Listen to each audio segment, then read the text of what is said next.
So here's my review of this fantastic chair. And no, I'm not being paid to do this. These arms go up. My dog decided to get in the video so that you can push the chair all the way in like that in small spaces. The headrest goes up, down, very comfortable actually. Your controls down here.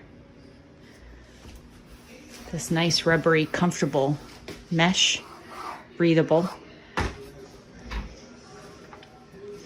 Highly recommend getting the blade wheels.